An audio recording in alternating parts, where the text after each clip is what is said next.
ඒ වගේම සෙනාරා ගුණතිලක දියණිය කිරිබත්ගොඩ විහාර මහදේවි බාලිකා විද්‍යාලයේ ඉගෙනුම ලබන 9 වසරේ පුංචි දුවෙක්.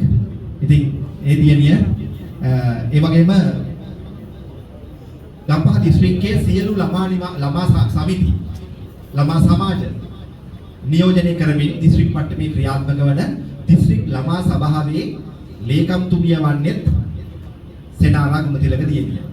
ඉතින් එතුමිය ඒ දියණිය අපිත් එක්ක බොහෝ වැඩවලට සම්බන්ධ වන දියණියක්. ඒ නිසා දියණියට ආරාධනා කරනවා සහාය පුතුණුවන්ට අද දවසේ වැඩසටහන මින් ඉදිරියට මෙහෙවාගෙන පවත්වාගෙන යාම සඳහා.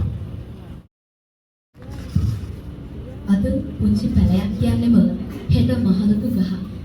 ඉතින් ඒ පුංචි පැලයට අවශ්‍ය ප්‍රධාන සාධක ටික හරියට ලැබුණොත් තමයි එයාට හෙට ලෝකය වර්ණවත් කරන්න පුළුවන් වෙන්නේ. ඒ වගේම තවත් කෙනෙකුට හෙවන ලබා දෙන්න පුළුවන් වෙන්නේ. අන්න ඒ වගේ පුංචි ළමයි වෙන අපිට දැනුමත් ආකල්පත් කුසලතාත් මෙන්න මේ කියන හැම දෙයකින්ම අපි පරිපූර්ණ වුණොත් තමයි අපිට හෙට ලෝකය එළිය කරන්න පුළුවන් වෙන්නේ. ඉතින් සුරක්ෂිතතාව ලෝකයක් සමගින් නිර්මාණශීලී අනාගතයක් බිහි කරන එක තමයි මම දන්නවා අද මෙතෙන්ට ඇවිල්ලා තියෙන සෙල්ලම් මිස් අපි හැමෝගෙම බලාපොරොත්තු. ඉතින් අද වැඩසටහනේ අනුගුණ පැහැදිලි කරන්නට මම ඉතාමත් ගෞරවයෙන් උදව් ආරාධනා කරනවා සහකාර දිස්ත්‍රික් ලේකම් නිලන්ති කුමාරි මැති. තමන්ගේ චරිතයෙන්ම පෙන්නපු කෙනෙක් තමයි අපේ ගරු දිස්ත්‍රික් ලේකම්තුමා. මම එතුමාගේ චරිතයෙන් දකින දේවල් තුනක් තියෙනවා. පළවෙනි දේ එතුමා අපිට කියනවා වෙලාවට වැඩ කරන්න කියලා.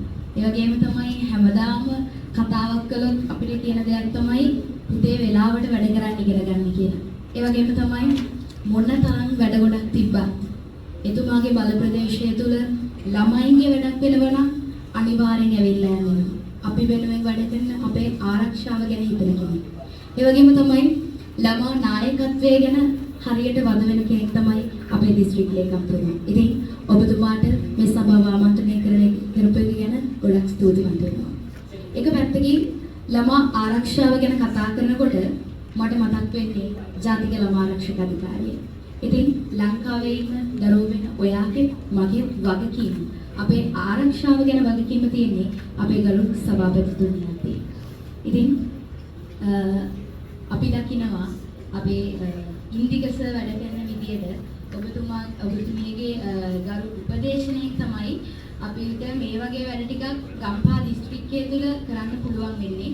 ඉතින් ඉන්දිකස අපිත් එක්ක වැඩ කරන විදියට අපිට තේරෙනවා ජාතික ළමා ආරක්ෂක අධිකාරියෙන් අපේ ආරක්ෂාව ගැන කොයිතරම් නම් හිතනවද කියලා. ඉතින් හිටපු මහාධිකරණ විනිසුරු ප්‍රීති ඉනෝකාරණ සිංහගරු සභාපතිතුමියට මේ අවස්ථාවේදී ආරාධනා කරනවා සභාව ආමන්ත්‍රණය කරන්නට.